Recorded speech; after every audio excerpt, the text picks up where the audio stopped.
You're listening to the Dore Report, presented by the Crow's Nest of Green Hills, with Billy Derrick and Cameron Bond, the premier podcast for all Vanderbilt fans across the country.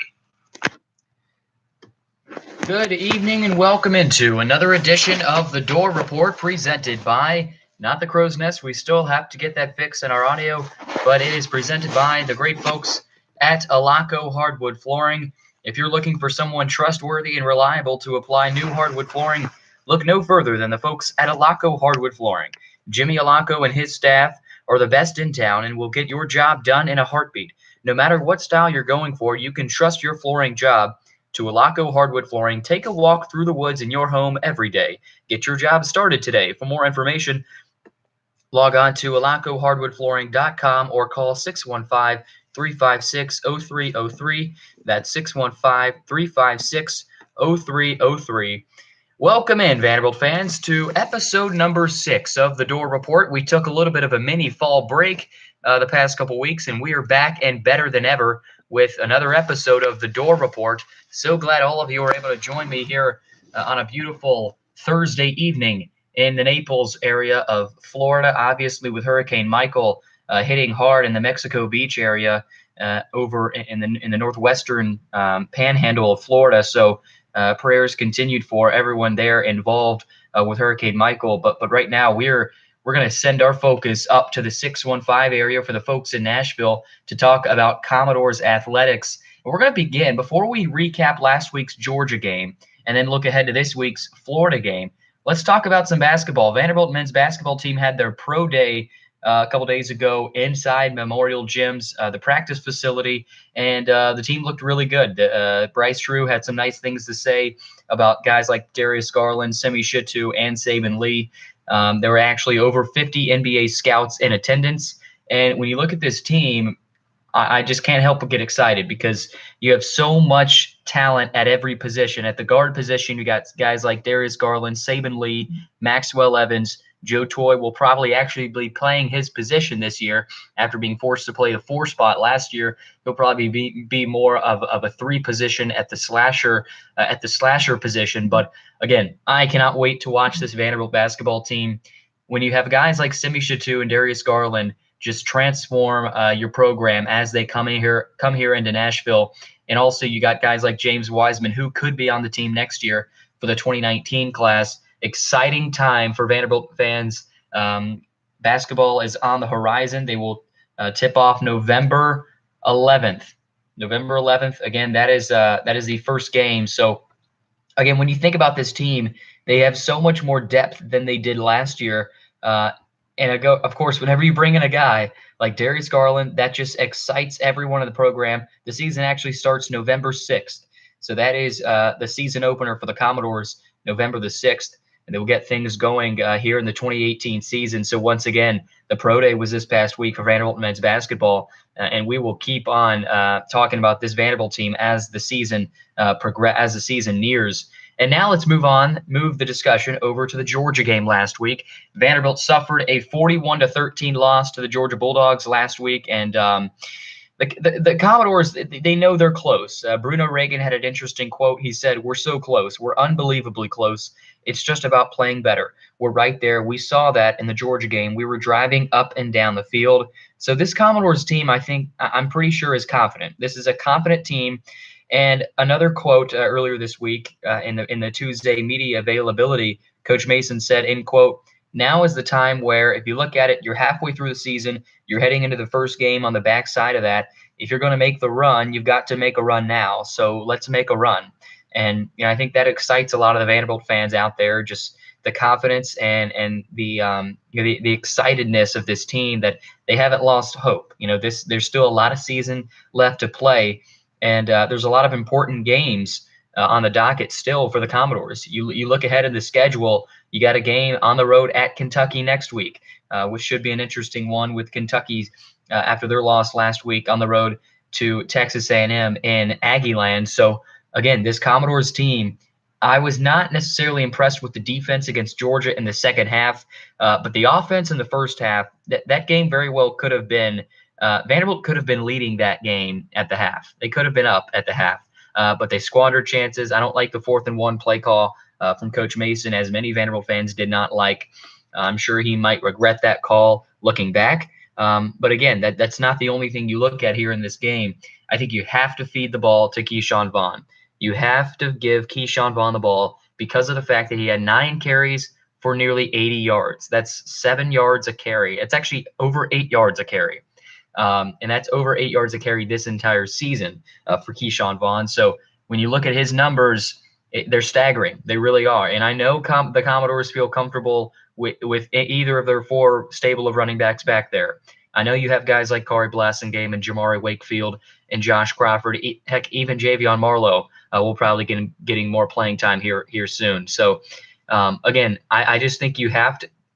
Derek Mason even said it. He said Keyshawn Vaughn is the bell cow running back right now. He's the leader in the clubhouse. Well, start acting like it. Start giving him the ball more. He needs 15 to 20 carries every game. He only had 9 last week. There's no way that Keyshawn Vaughn should not have more carries than 9. I mean, there's no way. He needs to have at least 20 carries this week against Florida.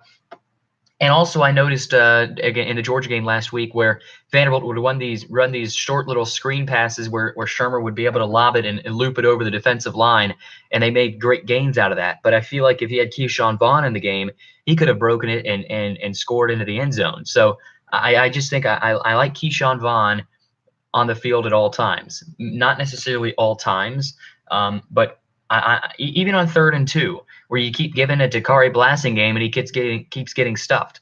I think Ludwig needs to realize that's not working. So make an adjustment, put Vaughn in there on a 3rd and 2, and maybe throw a screen pass to him, maybe throw a slip screen to him, maybe put a wide receiver in motion, maybe put a wide receiver or 2 in motion and see what Vaughn can do. But just put him on the field and he will do damage. I mean, that's a good Georgia defense. That is a legitimately that's a legitimate top 10 nationally ranked defense in the nation, and Keyshawn Vaughn was showing out, and we only had 9 carries, most likely because of Ludwig, but it's all on Derek Mason's shoulders right now.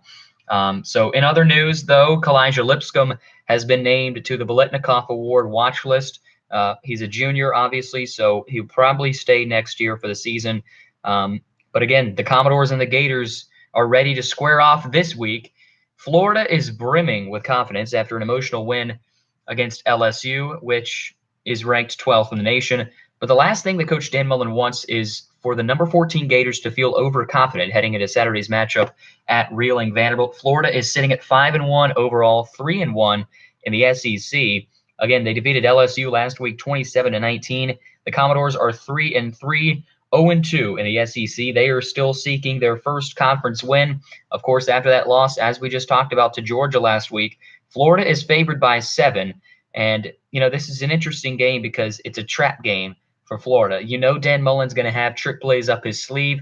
Derek Mason said we have to have trick plays up our sleeve as well. So, again, this is an early kickoff, 11 a.m. Central Time. It's on ESPN. So right after College Game Day, tune into this one between Florida and Vanderbilt. Here's what Dan Mullen said after their win over LSU last week. I've played in games up there. It's going to be a different atmosphere than what we've seen. It doesn't have to affect our performance on the field and how we play and how we execute and how we practice all week. It's not going to affect that. For our guys to have any thought except for how hard I can go in the next play would be us taking a step backward as a team. That has to be the focus of everybody within the program. A little bit of a shot there from Dan Mullen, a different atmosphere. And obviously it is a different atmosphere, not as loud as many of the other road environments in the SEC. Vanderbilt coach Derek Mason suggested that running back Keyshawn Vaughn and his 7 yards per carry could get more time this week. Hopefully for Vanderbilt fans, he will. He has only 65 carries in 6 games. But as I mentioned, on Tuesday, Mason referred to him as the bell cow among the team's running backs. If you look at this Florida team, there's not very many weapons on the offense that scare me. They do have talent. There's a lot of athletes on that offense, but I think the stats really speak for themselves. The receivers have played decent, but not great. Franks has obviously improved. His stats are very prominent. They really stand out to you. They just kind of jump out to you on the page whenever you look at them.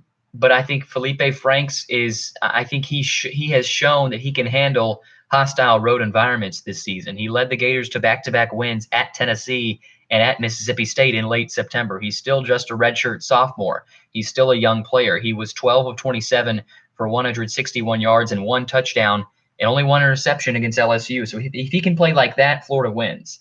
But if Franks struggles and Vanderbilt's D-line is able to put pressure on him, I believe the Commodores will have a chance to win this game.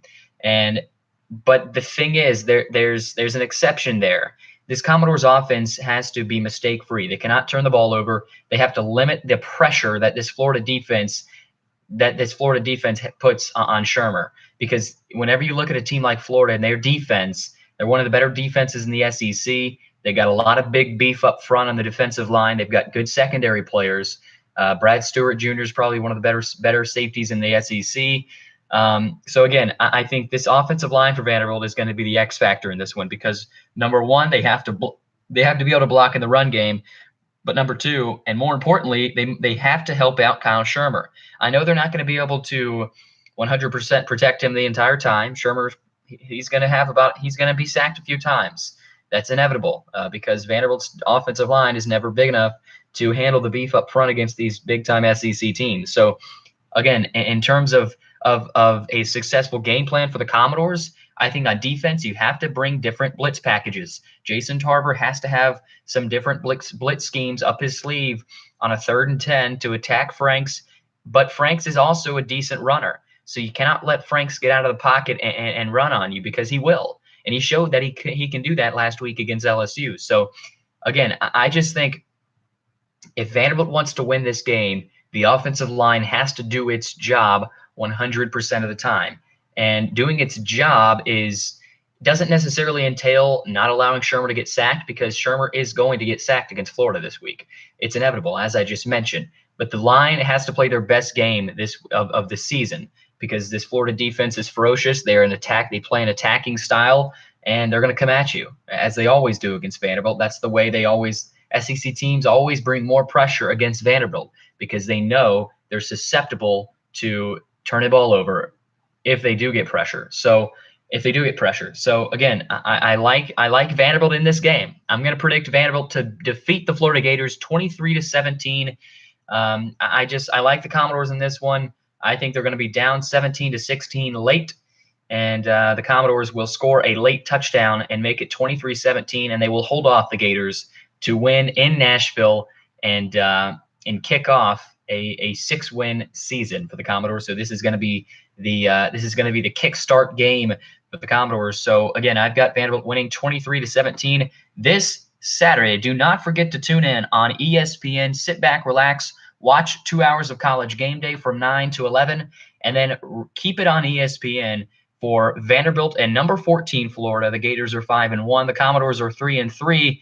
Not only does Florida play Vanderbilt this week, Pitt plays Notre Dame, Tennessee plays Auburn, Georgia plays LSU, Texas A&M plays South Carolina, Michigan State and Penn State, Mizzou at Alabama, Miami and UVA, Wisconsin, and Michigan. So sit back, relax, enjoy your weekend of college football, and thank you once again for tuning in to another edition of the Dore Report presented by Alaco Hardwood Flooring. If you're looking for someone trustworthy and reliable to apply new hardwood flooring, look no further than the folks at Alaco Hardwood Flooring. Jimmy Alaco and his staff are the best in town and will get your job done in a heartbeat. No matter what style you're going for, you can trust your flooring job to Alaco Hardwood Flooring. Take a walk through the woods in your home every day. Get your job started today. For more information, log on to alacohardwoodflooring.com or call 615-356-0303. That's 615-356-0303. For myself, Billy Derrick, you've been listening to episode 6 of the Dore Report presented by Alaco Hardwood Flooring.